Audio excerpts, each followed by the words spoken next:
Olá, muito boa tarde. Estamos aqui, mais uma vez, reunidos para o estudo do livro Os Mensageiros, obra do espírito André Luiz, psicografado por Francisco Cândido Xavier. Hoje vamos estudar o capítulo 17, o romance de Alfredo. Mas antes de iniciarmos propriamente o estudo, quero pedir ao nosso irmão maior Jesus, ao mentor deste trabalho, aos guias espirituais, para que possa haver paz, o discernimento, o amor, o entendimento desta obra tão importante para o nosso conhecimento.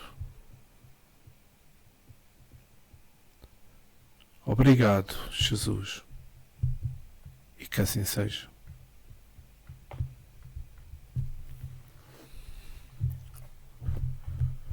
Vamos então dar início ao estudo.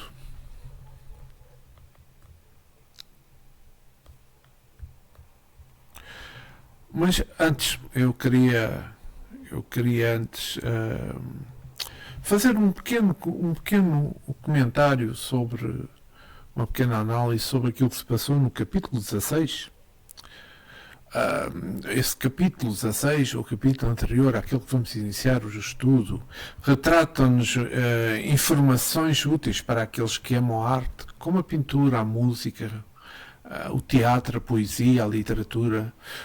O anfitrião, aqui neste capítulo 16, mostra-nos e lembra-nos que grande parte, ou quase todas as boas obras artísticas de cunho elevado, de apologia das virtudes, ao heroísmo, à superação das fraquezas humanas, são produzidos primeiro nos planos mais evolutivos da existência.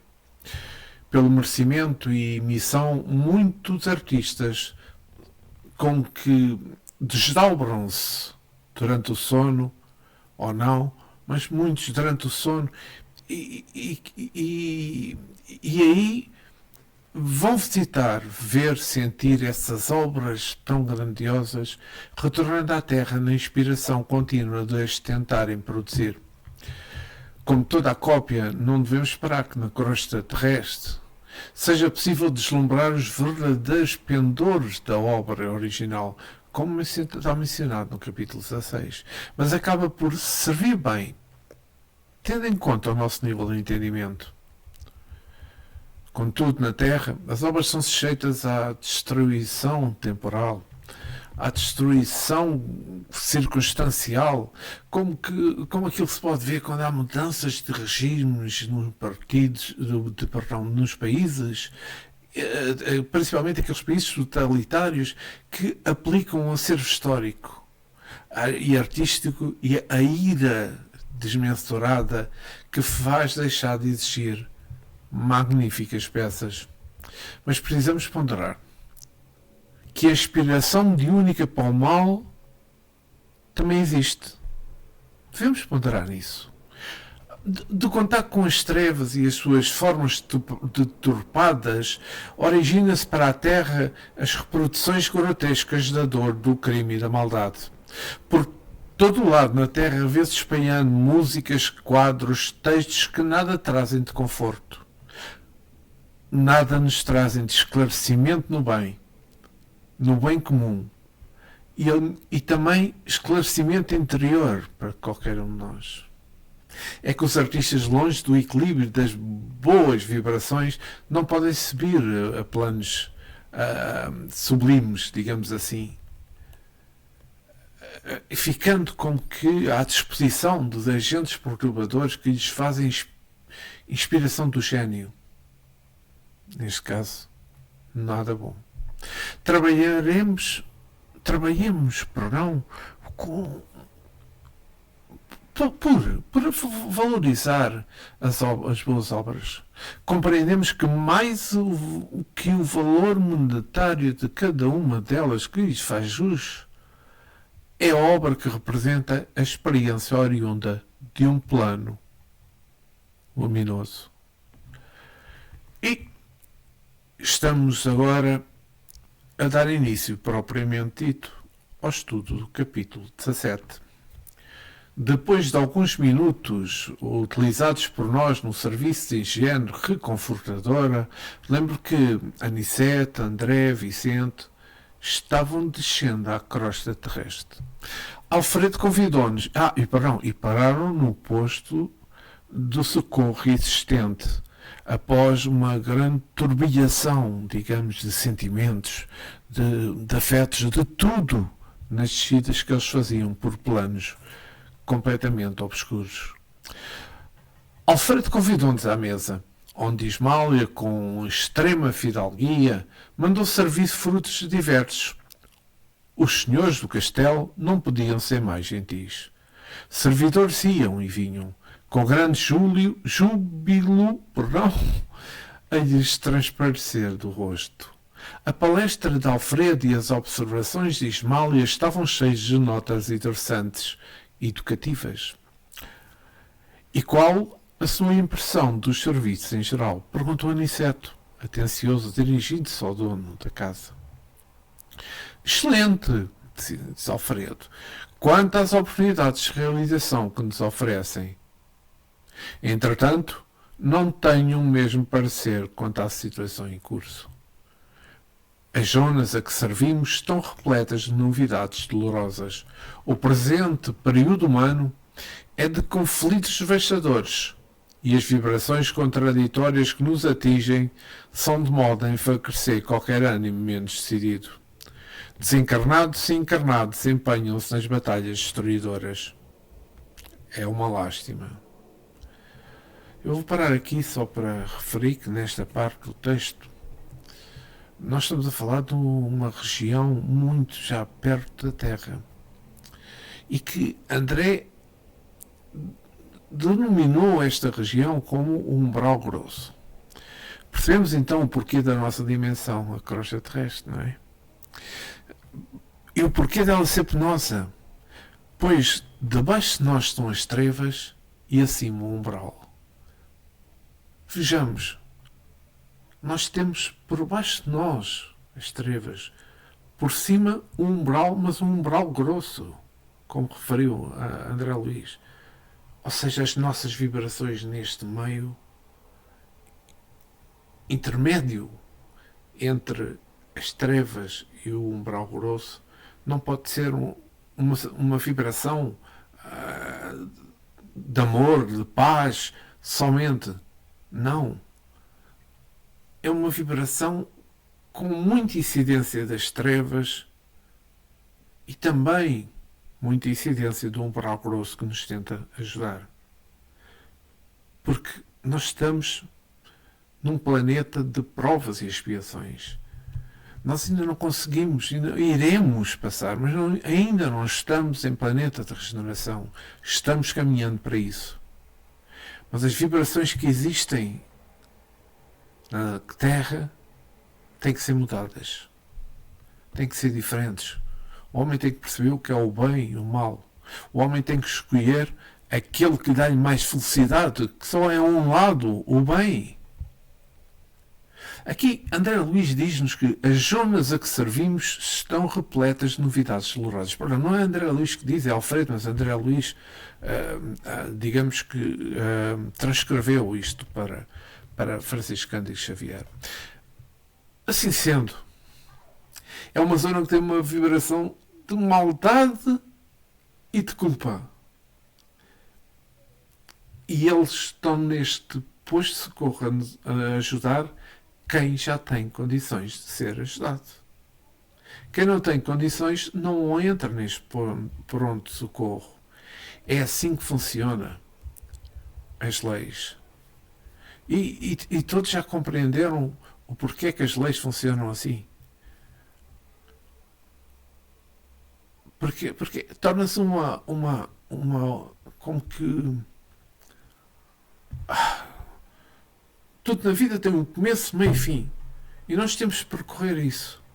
E não podemos saltar, digamos, saltar para mundos mais felizes quando nós ainda temos muitas feridas para sarar. Quando ainda temos o egoísmo, o ódio, no nosso coração, ainda não conseguimos deixar para trás. É importante isto, eu acho que é importante falar sobre isto e eu acho que se refletirem um pouco, irão entender exatamente o que eu tentei dizer. E então, vamos para... Só um pouco, perdão. Vamos para o texto novamente. Multiplica-se o número de necessitados que recorre ao posto? Continua indagando o nosso orientador. Enormemente, responde Alfredo. Nossa produção de alimentos e remédios tem sido integralmente absorvida pelos famintos e doentes. Tem 500 cooperadores, mas nos sentimos presentemente incapazes de atender a todas as obrigações. As massas de sofredores são incontáveis. Nosso tempo, nossa paisagem, se mantinha sem sombras durante muitas semanas. Mas agora, nesse instante, Ismália pediu licença para dirigir-se ao interior e, como Alfredo fixasse os olhos nos meus, aventurei-me a considerar. Ainda bem que tendes uma abnegada companheira ao vosso lado. Ele e a Anicete sorriram. Durante quase a um só tempo, perdão. Falando-nos do administrador, meus amigos, porquanto não tenho essa felicidade em caráter definitivo. Minha esposa e eu temos o divino compromisso da união eterna, mas ainda não mereço a presença contínua. Ela é bondosa celeste, é a bondade celeste, perdão, e eu a realidade humana. Ora, que importante esta última frase aqui de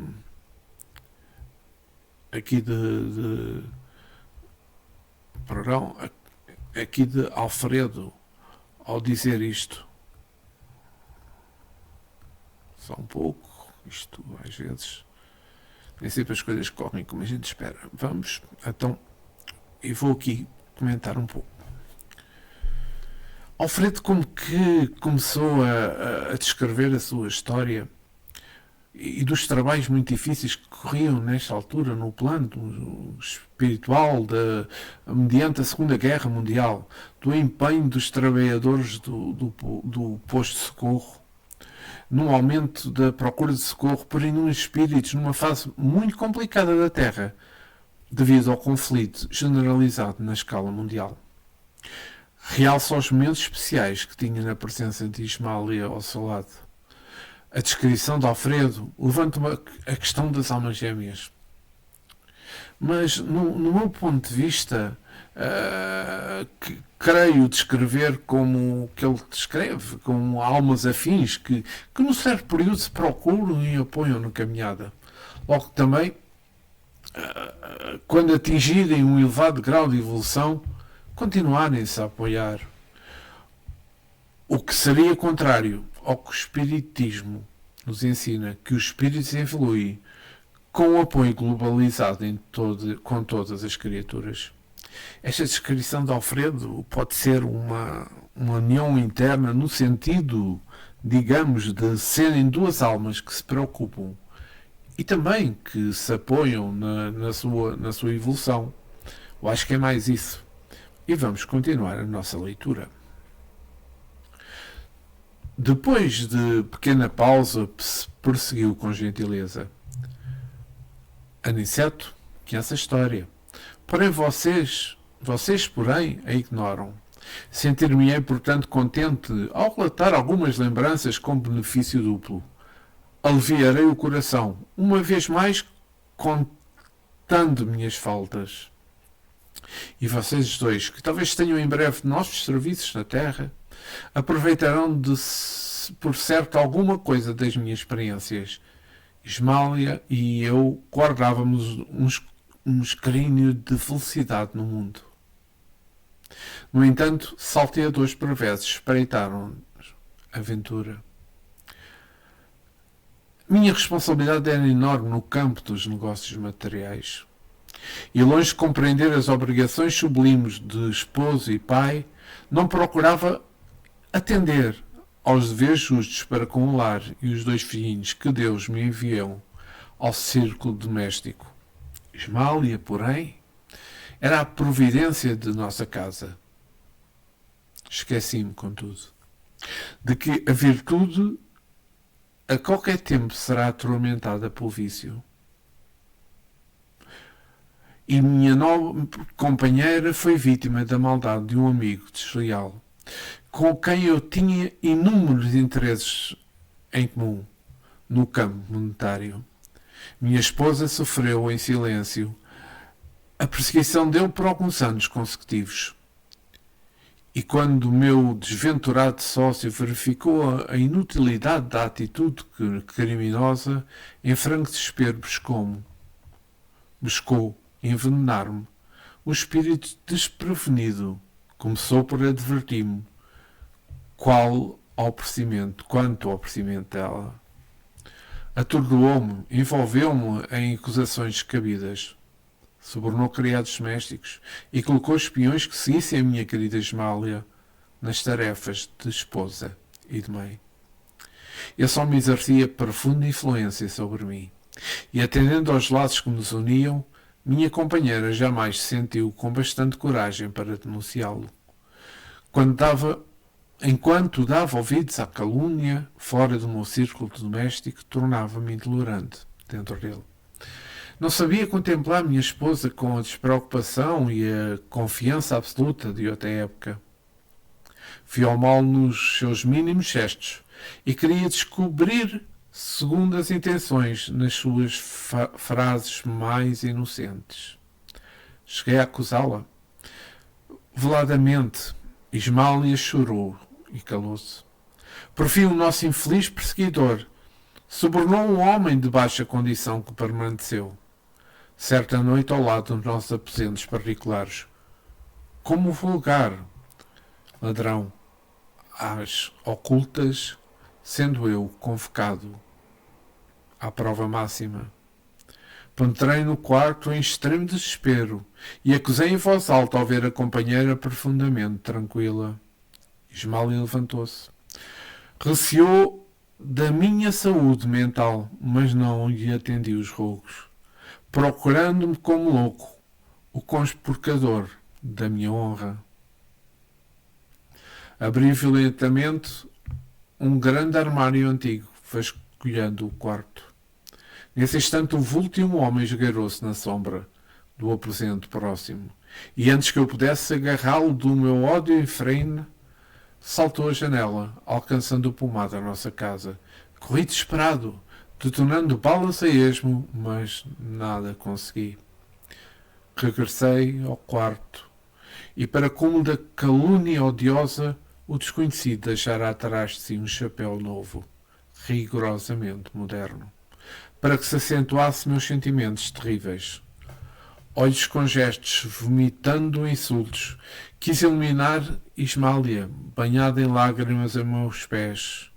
No entanto, alguma coisa que não pude compreender na terra paralisou o braço quase homicida. Vociferando blasfémias, surdo aos rogos dela, afastei-me do lar, tomado de horror. No dia imediato fiz valer o meu direito exclusivo sobre os filhos e providenciei para que Ismália, convertida em estátua de dor, fosse restituída à fazenda paternal. Contratei uma governanta para os meninos e logo após tomei um paquete para a Europa, onde demorei mais de 3 anos. Nunca me propus a verificações sérias e, embora tivesse o espírito incessantemente atormentado, omitindo os sentimentos mais íntimos, jamais procurando notícias da companheira caluniada. Certo dia, recebi uma carta lacónica na costa francesa. Um parente dava-me informação da esposa. Após 2 anos angustiosos, entre a saudade e o abandono, Ismália fora colhida pela tuberculose, falecendo em terrível martírio moral. Deliberei então a volta. Fixei-me novamente no rio, eduquei os filhinhos e conservei a dolorosa viuvez no desencanto do coração. Os anos rolaram uns sobre os outros, quando fui chamado à cabeceira do ex-sócio agonizante. O infeliz, em fase de morte, confessou o crime odioso, pedindo um perdão que felizmente não pude conceder. Transformei-me então num louco irremediável. Cansado, envelhecido, procurei a propriedade rural dos sogros, tentando reparar de alguma sorte a injustiça, mas a morte não me deu ensejo, e voltei para a esfera dos desencarnados em triste condição espiritual. Nesse instante fez uma pausa para continuar, comovido. Aqui vou parar o texto. Eu quis ler esta parte toda porque é todo o retrato que Alfredo nos dá sobre aquilo que aconteceu na sua anterior reencarnação. Ele conta que se passou tudo o que se passou, onde casou com Ismália, onde tiveram 2 filhos, era muito preocupado com os negócios que tinha, e que um dos amigos muito chegados desenvolveu uma afeição com a esposa e semeou algumas calúnias. O que afetou Alfredo, que começou a absorver isso, modificando a sua atitude dentro do próprio lar, como ele diz, onde se mostrava mais intolerante e difícil de conviver. Numa outra armadilha colocada para Alfredo, alguém entrou em casa e fugiu, o que levou o Alfredo a pensar que Ismália estava a ter um caso com outro homem. Então Alfredo muda-se para a Europa com os filhos, manda Ismália para a casa dos pais, e retornando Alfredo 3 anos depois, ou mais 3 anos depois, e não a tendo procurado nesse período, mais tarde a procurou. Mas ela já tinha desencarnado em função de todo o processo que tinha sucedido de abandono. Isto acaba por ser aqui, esta história de Alfredo acaba por ser o nosso egocentrismo a funcionar. Não queremos ouvir aqueles que nos rodeiam.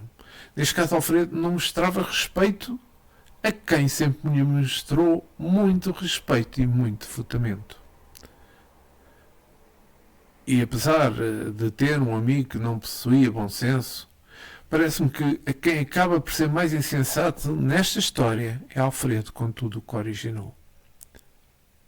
Caso nós, se com qualquer coisa que nos viessem dar aos ouvidos, agíssemos de imediato, todos nós saberíamos que iríamos ter muitos problemas.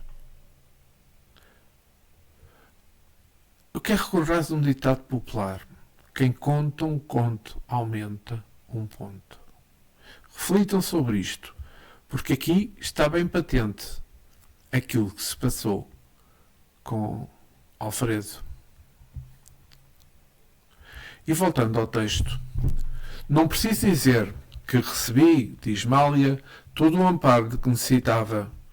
Todavia, infelizmente para mim, estávamos separados. Não merecia a bênção da união sublime. Ismália segue-me perto, mas tem residência num plano superior que devo esforçar-me para alcançar. E vou parar aqui porque esta frase é de extrema importância. Deixe-me só beber um pouco de água.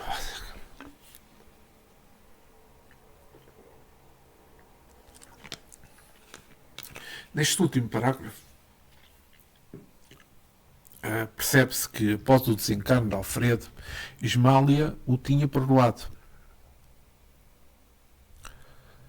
E que ele o apoiou no próprio processo desencarnatório. Alfredo tem ainda o acompanhamento de Ismália nas suas ações, como responsável do pronto-socorro, mas ela não está sempre com ele. E vou aqui à outra parte, continuar o texto. Desde muito, dediquei-me aos serviços do nosso posto de socorro. Consagrei-me aos ignorantes e sofredores. A minha Santa Ismália vem até aqui mensalmente incentivar-me o bom ânimo e amparar-me nas lutas. Ora, que aqui vou parar novamente, porque é aqui extremamente importante também este parágrafo, que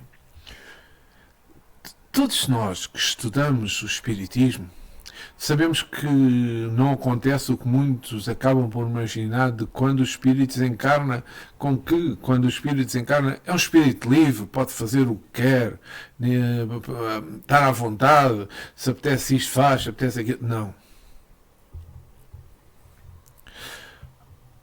O podermos estarmos com aqueles que mais amamos depende do nível de evolução espiritual de cada um. Neste caso em especial que estamos a falar de Alfredo, ele alimentou a calúnia a que foi sujeito. Contribuiu para a sua não evolução, não conseguindo ter Ismália junto a ele, devido a estar num plano superior a Ismália. Alfredo, depois de um longo processo de desenvolvimento, assume a responsabilidade do posto de socorro.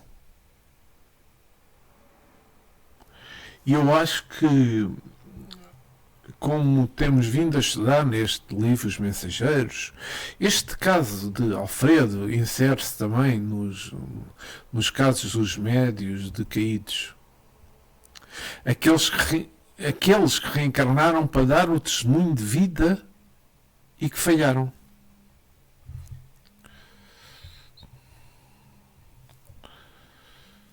Alfredo falha também esta reencarnação, de uma maneira ingênua, podendo estar ao lado de Ismália, num plano superior. Esta é que é a realidade. Ele poderia estar ao lado de Ismália. Mas tudo aquilo que ele provocou, tudo aquilo que ele foi incentivado sem recorrer às próprias razões, ao seu sentimento interior, provocou exatamente isso. A separação que existe entre eles. Mas vamos continuar o texto. Mas não poderia ela transferir-se definitivamente para aqui? Indagou Vicente. Tão impressionado quanto eu com o romance comovedor. Alfredo sorriu e falou.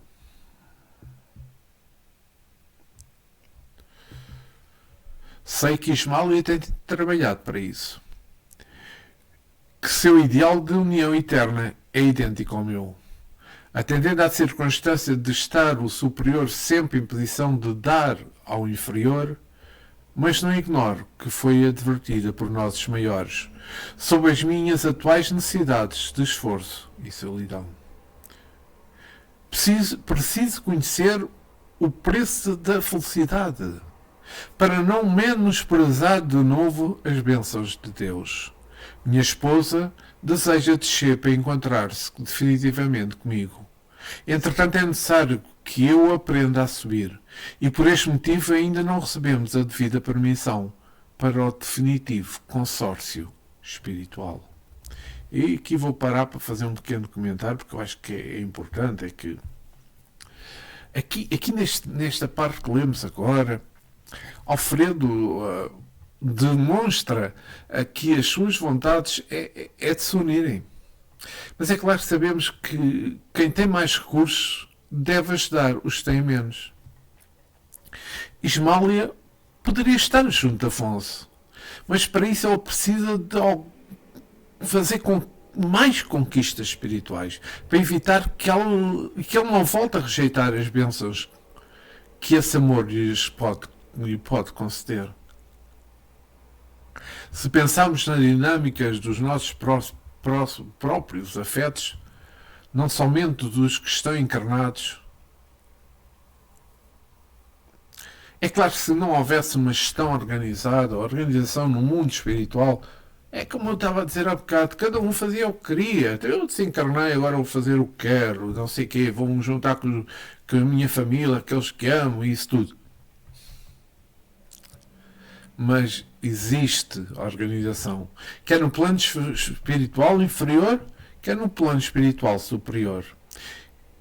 Mas isto nós já sabemos, estudamos isto. Nós já sabemos porque estudamos o Espiritismo. Tudo, como eu disse há bocado, tem um começo, um meio e um fim. E tudo isto chama-se organização. É baseada nas leis espirituais. Alfredo reflete com toda a clareza. Não é Islália, perdão. Estou sempre a trocar. Que se deixa, ou melhor, que se tem de rebaixar. É ele sim, Alfredo, que terá que evoluir. Esta marca é importante. Observando-nos a emoção, concluiu: estou resgatando crimes de precipitação. Pela impulsividade delituosa, perdi a minha paz, o meu lar, a minha devotada companheira. Conforme ouviram, não matei nem roubei a ninguém, mas envenenei-me a mim próprio. A calúnia é um monstro invisível que ataca o homem dentro dos ouvidos invigilantes e dos olhos desprevenidos. Aqui vou parar porque esta parte acho que é importante fazer um pequeno comentário. Grande comentário, porque estamos no fim do nosso capítulo 17. Então vamos lá ver. O tempo em que Alfredo fica longe de Ismália, apesar das visitas mensais que ela faz, como ele informou, este período de ajuda ao próximo e de reflexão sobre si mesmo tem de criar no próprio Alfredo um crescimento espiritual. O que nos reúne de forma estável, aqueles que nós amamos, é o grau de evolução espiritual que somos capazes de adquirir. Para não termos a dor da separação, o que é que temos é evoluir para mundos mais felizes. O podemos estar junto dos nossos entes queridos, que já desencarnaram. É podemos estarmos comungando no mesmo ideal de crescimento espiritual com eles. É que aqui não se trata de uma presença, mas de uma comunhão de ideais. Quando a luz nos ilumina na caminhada, é a luz do Evangelho. Nós podemos ter ao nosso lado almas queridas e que escolhemos para nos acompanhar no caminho que percorremos e que queremos continuarmos juntos depois. É o aproveitamento ou não da reencarnação conjunta que irá deliberar isso. É o caminharmos no clima de prosperidade e no clima de amor. É que o relato de Alfredo é uma das tragédias mais comuns entre nós encarnados. É que nós estamos sempre tentados a ouvir muito mais a fantasia do que a própria verdade. Nós cultivamos no cotidiano a ideia da posse do outro, e movidos pela impulsividade das nossas decisões. De uma forma mais fácil, e muito fácil, nos apressamos a julgar aqueles a quem dizemos amar, impondo aos outros um comportamento moral que muitas vezes ainda não conseguimos nós próprios alcançar. Como todos os tipos de falhas, tudo o que não valorizamos, acabamos por perder definitivamente, ou nos distanciamos por meio de incompatibilidades vibratórias. Nós precisamos usar a razão desapaixonada. Quando estamos no caminho dos ciúmes, procurar nas fibras mais escondidas do coração a centelha dos ensinamentos de Cristo, colocando em primeiro lugar em todas as situações. Se conseguimos pensar nos momentos mais agitados da nossa vida, o que Jesus faria? O que Jesus faria? Então podemos agir com mais zelo nas situações mais complicadas da nossa vida. E mesmo em período de sofrimento íntimo, um íntimo atroz. Poderemos dar testemunho de elevação, honradez e de sabedoria. Não podemos pôr de lado, acusar Alfredo pelos seus atos, pois se estivéssemos no lugar dele, sentiríamos muito rapidamente o que seria muito difícil não falir, dada a nossa pequenez ainda. Mas a graça divina o impediu de cometer o assassínio, que o colocaria muito mais distante ainda da sua amada. E se nós por um momento pensarmos no próprio momento atual da Terra, o próprio momento da nossa vida aqui na Terra, quantos encarnados, por muito menos, casais se defrontam, se aniquilam na calada da noite, já que o ciúme encontra sempre quem o alimente para prova e teste dos amantes. Temos que aprender a ouvir. Temos que aprender a selecionar. Temos dúvidas no momento? Peçamos a Jesus, aos nossos guias, que nos esclareça, que nos dê os indicativos para que lado é que é a verdade. Mas antes de agirmos, pensemos. Pensemos nos prós, nos contras. Também na consequência de devíamos ter feito e não fizemos. Pensarmos e não executarmos. E não esquecermos que no planeta onde nós vivemos, nós somos rodeados de coisas materiais, de coisas fora do bem, que nos estão sempre a instigar aos ouvidos. Mas se nós tivermos o nosso coração aberto a Cristo, se nós tivermos o nosso Evangelho dentro de nós, o Evangelho de Cristo, se nós tivermos o amor de Deus dentro de nós, nós iremos sempre procurar e encontrar o caminho no bem. O caminho que me permite dizer que não faças aos outros aquilo que não querias que te fizessem.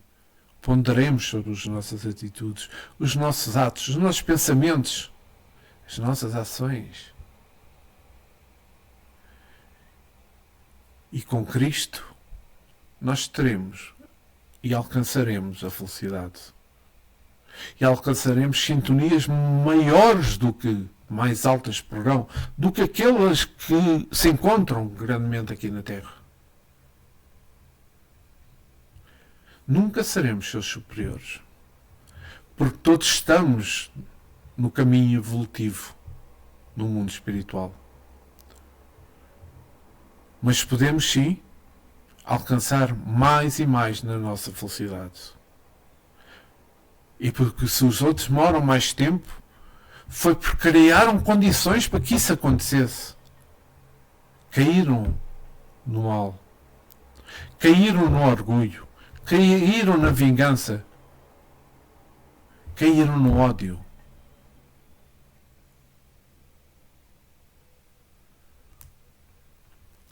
Pensemos, e é bom refletirmos sobre este importantíssimo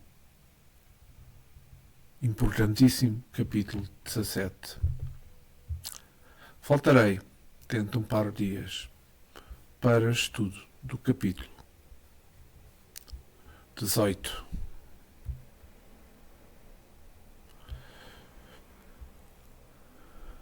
Mas antes,